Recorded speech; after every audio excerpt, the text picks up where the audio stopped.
Well, after years of being missing, hidden among books on advanced genetics, dimensional machines, and some tests with anti-frizz hair that clearly failed, I, the Beast, have returned. And it wasn't just any return. No, I appeared there, in the post-credit scene of the Marvels, as if it were nothing, just to confirm that yes, I will be an Avenger, Doomsday. The big surprise, it seems that this post-credit scene has become the most important in the MCU so far. And of course, I'm here to tell you everything. But hold on, take a breath, because things are going to heat up. Before continuing, let me do the moment that every content creator loves, or not.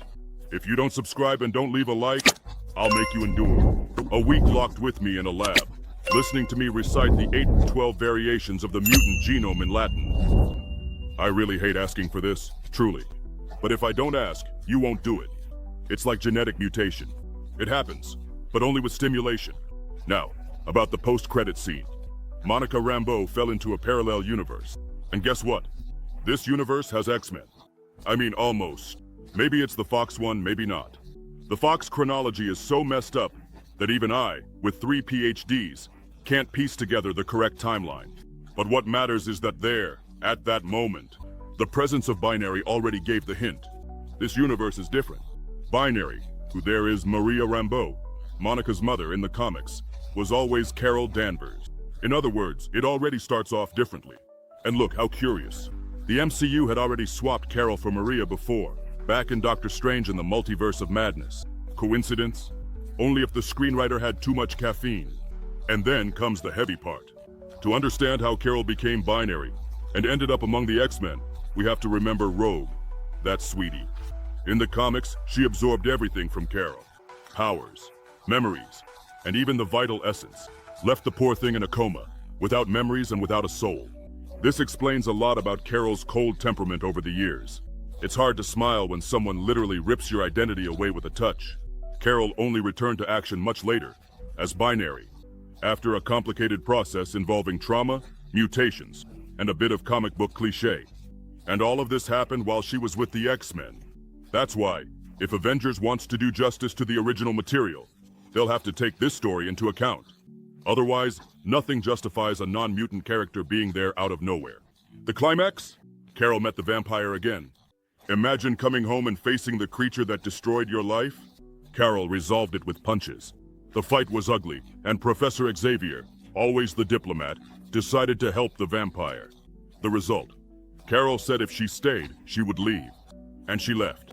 This changes everything when compared to what was shown in the Fox movie. This context is essential to understand the universe Monica fell into.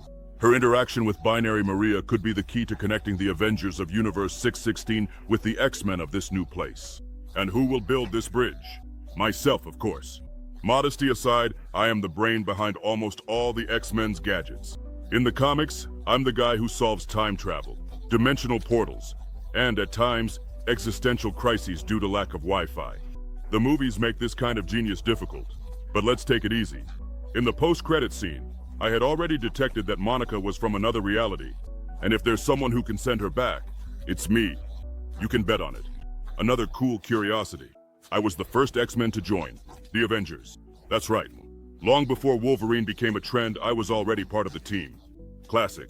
And this has never been shown outside of the comics. Maybe now the MCU will finally bring this part of my story to the cinema.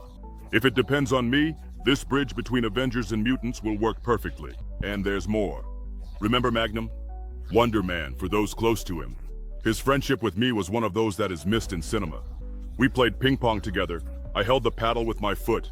He would get mad and then laugh. The comics even had a series of us as a duo. It would be amazing to see this relationship being revived now, especially with the Magnum series coming to Disney Plus in December. By the way, will he also be in Avengers? They're hiding too much. Talk to me here. Do you think these X-Men are the same as the Fox ones, or is it another universe? Are they respecting the past of Binary and Rogue, or are they going to throw it all away? I also need to remind you that, over the years, Fox's movies played so much with the timeline that the characters themselves no longer knew what year they were in. Rogue, for example, was a teenager in one movie, then seemed like an adult in another. Without any explanation, this mess further fuels the idea that the reality shown now is an unprecedented variation. And there's an interesting detail. On Earth 838, the same Maria Rambeau was Captain Marvel. In other words, this swapping of identities between Carol and Maria might be used as a standard in alternate realities within the MCU. This opens the door to a bolder theory. Perhaps the original Carol Danvers doesn't even exist in this new universe. Moreover, the connection between Rogue and Binary in the comics is too emotionally complex to be ignored. When Rogue absorbed Carol, she was traumatized, also carrying memories that weren't hers. Therefore, the meeting of the two in the future of the MCU might go far beyond just fighting. It could be one of the most dramatic and symbolic moments of the new phase of the MCU. And just reinforcing, if you've made it this far and still haven't liked the video, subscribed or commented, I'm going to invade your house, mess up your TV settings, and turn your pet into a lab guinea pig. You've been warned. Activate the bell too, because this channel is going to explode with nerd content. Until next time, I'm out. And remember, when it comes to the multiverse, I'm the expert with fur.